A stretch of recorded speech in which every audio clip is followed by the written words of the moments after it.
বাজছে ঢোল কাসর, চলছে গীতাপাঠ, যজ্ঞ, প্রার্থনা।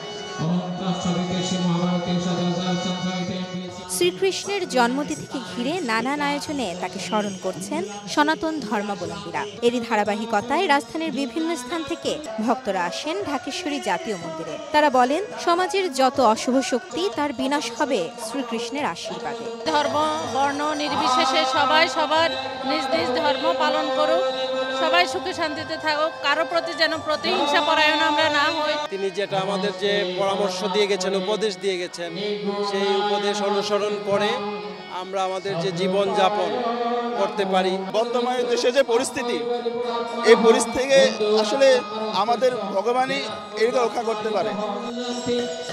সনাতন ধর্মাবলম্বীদের বিশ্বাস, এদিনই পৃথিবীকে পাপ মুক্ত করে প্রেমের আলোয় মহিমান্বিত করতে দেবকীর গর্ভে আবির্ভূত হয়েছিলেন পরমেশ্বর শ্রীকৃষ্ণ। তবে এবার বন্যা দুর্গতদের সহায়তায় জন্মাষ্টমীর আয়োজন কিছুটা সংকুচিত করে সেই অর্থ দান করা হবে দুর্গতদের সহায়তায়।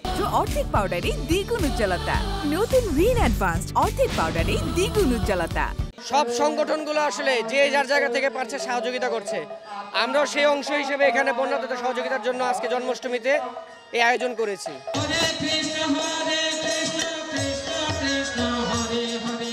আয়োজকরা বলছেন, এবারে জন্মাষ্টমীর উদ্দেশ্য সৃষ্টিকুলের মধ্যে বিদ্যমান সকল বৈষম্য দূর করা।